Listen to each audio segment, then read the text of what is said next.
Hello friends. आज हम बात करेंगे a leaf in the storm के बारे में, जिसको लिखा है ललिताम्बिका अंतरजनम ने।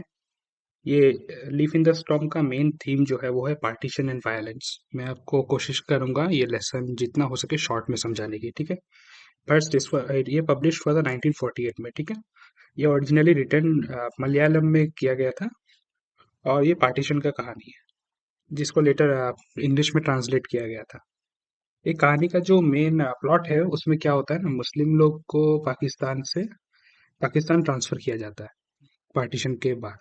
और जो हिंदू जो थे पाकिस्तान में, उन लोग को इंडिया में ट्रांसफर किया जाता है। अभी जो पाकिस्तान है वो मोहम्मद अली जिन्ना के कंट्रोल में है, जो कि लीडर बन गए थे पाकिस्तान के आफ्टर पार्टीशन। और जो हिंदू लोग थे वो इंडिया में आ गए थे, जो जवाहरलाल नेहरू के कंट्रोल में थे। अभी जो स्टोरी है वो है ज्योति के बारे में, जो कि मेन कैरेक्टर है। उसको पाकिस्तान से इंडिया में ट्रांसफर किया गया था क्योंकि वो हिंदू थी। और वही अब ट्रांसफर के बीच में उसको बहुत ही अब्यूज किया गया और जिसका वजह से उसका मेंटल टूट गया था, ठीक है। She was rape countless times and became pregnant. वो प्रेग्नेंट हो गई थी अब्यूज के कारण। तो अभी समरी स्टार्ट होता है। 50 वुमेन्स को रिक्लेम किया गवर्नमेंट ने पाकिस्तान से। 50 वुमेन्स इंडियन गवर्नमेंट ने लिया और पाकिस्तान को 50 वुमेन्स दिए, मुस्लिम वुमेन्स। तो ट्रांसपोर्ट रेडी हो चुका था और वुमेन लोग को एक्सचेंज कर दिया गया था। जो वुमेन्स थे वो जो रेफ्यूजी कैंप में, उनका देखभाल अच्छी तरह से किया जाता था और वो लोग को खाना पीना सब दिया जाता था। लेकिन उन्हीं वुमेन में से एक थी ज्योति, जो कि कोने में बैठी थी और वो कुछ खा पी नहीं रही थी।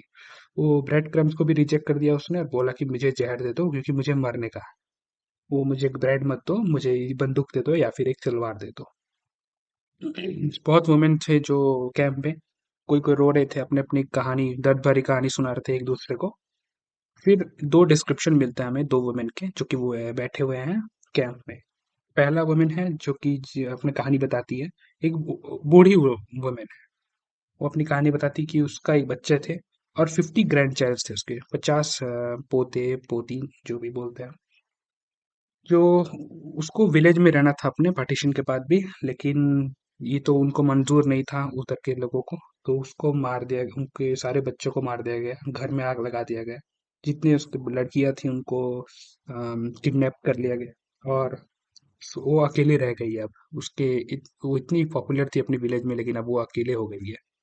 फिर दूसरे वुमेन की बात करते हैं, जो कि गंदी रोटी खा रही है, नीचे गिरी हुई रोटी, गंदी, ईटिंग डर्टी बिट्स ऑफ चपाती। ये जो थी वो बड़े ऑफिसर से मैरिड थी ये। जब उन लोग एक दिन निकले थे बाहर घूमने, तो उनका गाड़ी को रोक दिया गया और उनको गाड़ी में आग लगा दी गई। उसके हस्बैंड को मार दिया गया, बच्चों को भी मार दिया गया। वो अकेली बैठी हुई है अभी। पूरे उसका चोट लगा हुआ है इसका शरीर में, उसका चीक्स स्वॉलन है। फिर अभी होता है ज्योति का पार्ट। ज्योति जो है वो कुछ खा नहीं रही है 4 दिन से, लेकिन फिर भी उसका पेट फूला हुआ है। इसका मतलब ये है कि वो अभी प्रेग्नेंट है। अभी जो कैंप डॉक्टर है वो ज्योति को कन्विंस करते हैं कि आप खाना खाइए क्योंकि आपका बच्चा का लाइफ जो है वो हमारे लिए जरूरी है, हमारे कंट्री के लिए जरूरी है। ज्योति है जो कि डिटरमाइंड है कि अपने बच्चे को अबॉर्ट कर देगी, क्योंकि वो बच्चा प्यार का बच्चा नहीं है, एक हेट से जन्म हुआ बच्चा है। जो कैंप में डॉक्टर था वो भी बहुत ही अच्छा आदमी था, जो अपने अच्छा खासा हाई पेइंग जॉब को छोड़ के आया था, जो रेफ्यूजी कैंप में हेल्प करने के लिए। और वो अहिंसा फॉलो करने वाला डॉक्टर था, इसलिए वो ट्राई करता है जितना हो सके ज्योति को हेल्प करने की। अभी की कैंप में लोगों की संख्या बढ़ती गई। लोग बड़े पेड़ के नीचे बैठ के अपनी अपनी दुख दर्द बांटते थे एक दूसरे में। और कैसा कहानी बताते थे कि कैसे पार्टीशन की वजह से उनको अपने ही घर से भगा दिया गया है। और सब गाली देते थे अपने लीडर्स को, जिन्ना और जवाहरलाल नेहरू को। कहते थे कि उनकी ही गलती है, ये पार्टीशन उनकी वजह से हुआ है और उसकी वजह से इन लोग का घर चला गया। अगले दिन ज्योति देखती है एक लाइफलेस इन्फेंट को, एक छोटे से बच्चे को जिसका शरीर में जान नहीं है, एकदम छोटा बच्चा है, अभी अभी जन्म हुआ, टॉयलेट में। अभी उसका गले में एक ब्लू कलर का निशान है, जिसका मतलब है कि उसको मारने की कोशिश की गई थी। उसकी माँ ने उसको मारने की कोशिश की थी क्योंकि वो बच्चा भी ज्योति के बच्चे की तरह ही हेट से जन्म हुआ बच्चा था। और वो बच्चा अभी भी जिंदा है, लेकिन एक जो टॉयलेट क्लीनर है वो आता है और वो बच्चे को, जो बच्चा है अभी, उसका शरीर अभी गर्म है, फिर भी उसको उठा के डस्टबिन में डाल देता है। तो इसको देख के ज्योति का दिमाग थोड़ा हिल जाता है। अब एक दिन क्या होता है कि ज्योति को बहुत ही दर्द होना शुरू हो जाता है और उसको लगता है कि अब उसका बच्चा को निकलने का टाइम हो गया है। अभी उसी दिन एक गेस्ट आता है उनके कैंप में, और वो जो गेस्ट है वो अनाउंस करता है कि जो भी यंग मैन है कैंप में उन लोग को प्रिपेयर होना चाहिए कि जितने भी वुमेन है उनको अपनी भाई बहन मदर या फिर वाइफ्स की तरफ में स्वीकार करने का, ठीक है। लेकिन ज्योति को ये पसंद नहीं आया ये आइडिया।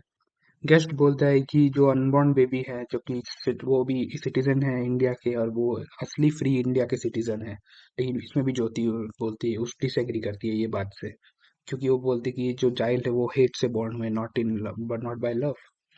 गेस्ट चला जाता है और अंधेरा चालू हो जाता है, और तभी ज्योति अपने कैंप में जाने की कोशिश करती है कि उसका शरीर कांपना शुरू कर देता है, उसको बहुत ही दर्द होना चालू हो जाता है। तभी उस टाइम वो फ्लैशबैक में चली जाती है, अपनी पुरानी बातें याद उसको आने लगती है।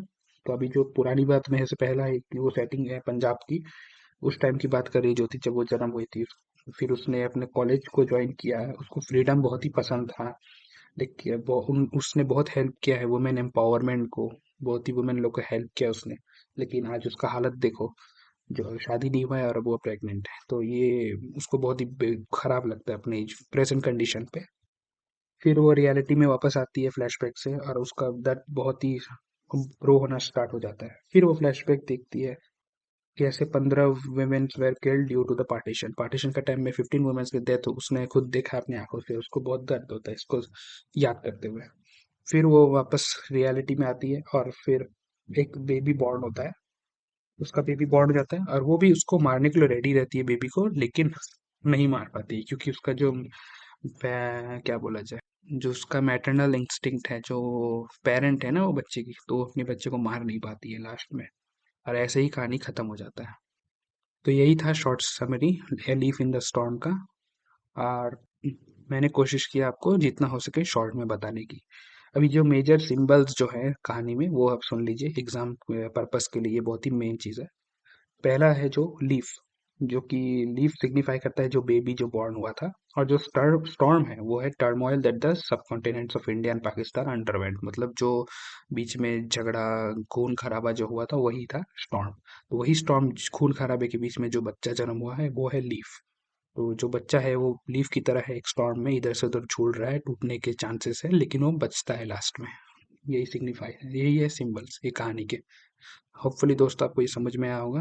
Please like and subscribe this video, और अगर कोई और कहानी के बारे में आपको जानना है तो मुझे प्लीज़ कमेंट सेक्शन में बता दीजिएगा। Thank you for watching.